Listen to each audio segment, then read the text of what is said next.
Joining me now is Minnie Timuraju, president of NARAL Pro-Choice America. And that scene of women weeping and chanting shame while a man bangs the gavel and basically tells them, if you can't be quiet and let us strip you of your rights, you can get out. It felt very Taliban to me. And I bring up Taliban a lot with my poor beleaguered team. But the thing about Republicans now is that they are acting in a very Taliban-esque way. They are a religious group of extremists who they definitely don't care about children. They want to control women. They want total control over women. And they are exercising that control. Let's put up the map.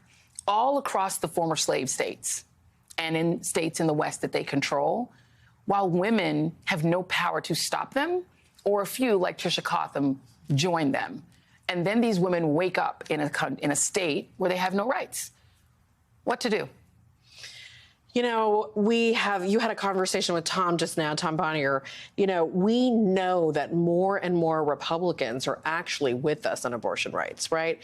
We just did some research with Change Research. 73% of Republicans, 3 out of 5 independents, 51% of Donald Trump supporters don't want politicians interfering in these decisions. Actually, a majority of rural white men in this research were with us. So it's wild to watch these Republicans commit this extreme overreach. And what to do is we just have to keep mobilizing and getting folks turned out. You know, there was a series of elections yesterday. We've got some in the fall. We've got some next year. It's never too early for organizations like ours and our colleagues and our allies to be drawing the clear contrast and shouting from the rooftops how extreme these folks are, because we know it bears repeating. We have to keep this in the news. Appreciate your coverage. We need a lot more coverage. Yeah. And let me just read about these judges. This is what Politico wrote about them. Jennifer Walker Elrod, an appointee of George W. Bush, has repeatedly ruled to uphold state abortion restrictions. James Ho and Corey Wilson have backgrounds in conservative politics. Ho called abortion a moral tragedy in a 2018 opinion. Wilson is a longtime critic of the Roe decision and voted while in the Mississippi State Legislature to ban abortion at 15 and 6 weeks of pregnancy and to strip funding from Planned Parenthood. So what we now have is the merger of right-wing, extreme Christian right politicians and the judiciary. So their rulings are predictable based on their politics, not based on the law. I mean, this is why, compared to the Taliban, when they took over in the 1990s, people were like, yes, they'll be great because they're anti-corruption. And then they found out what they really are. They want total religious control over that population. Republicans are behaving the same way. Just going through a couple of these things. In Alabama and Louisiana. So in Alabama, a new bill would make it possible to charge women who undergo abortions with murder. In Louisiana, the legislature's Criminal Justice Committee opted not to clarify that miscarriages and ectopic pregnancies are exempt from the abortion ban. 57% of North Carolinians supported a 20-week ban and then would expand it, while 35% want the procedure restricted to 15 weeks or less. They don't have majority support, and they're doing things like that. So this is hand in glove with the attacks on our democracy.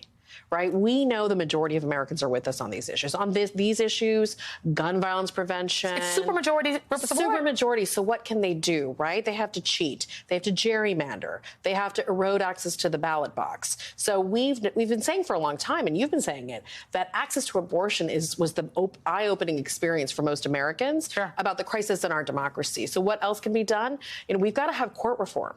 And we've been aggressively lobbying the Senate Judiciary Committee. I was just at a press conference yesterday with Hank Johnson on the Judiciary Act to expand the court. We have to look at every tool in the toolbox. Congress can and should regulate the courts. And President Biden has done incredible work with record number of nominees, but the work's not done. And we got to get every one we can, because that's how we got into this mess with James Ho. And it appears that Donald Trump, who created, with the help of the far-right Heritage Foundation, this court, was bragging in that apostasy of a town hall about, I got rid of Roe. And then he will probably be their nominee. So this is going to keep coming back on this electoral issue. Trisha Cotham, the woman who betrayed her constituents by flipping on abortion, and now her whole story about, oh, I had an abortion, it's all George Santos-y to me, right? Because she decided, I don't care about any of that. That could be an immediate, right? There are electoral possibilities where women could get revenge, and men who agree with women who want women to have freedom.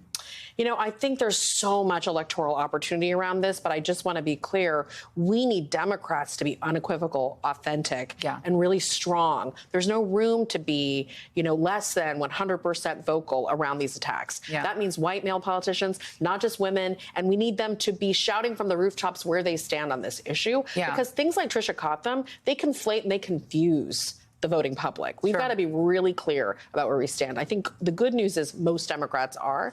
We just have to have a lot of discipline. Before that happens, what will women, put the map up if we could, please, again, wonderful downtown Sterling Brown.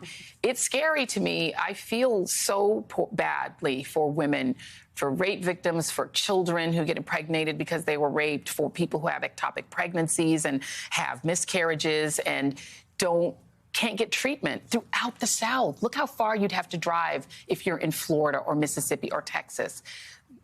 This is like the old free states and slave states at this point. And I don't know what we do right now for the women in this region. It's losing North Carolina is devastating.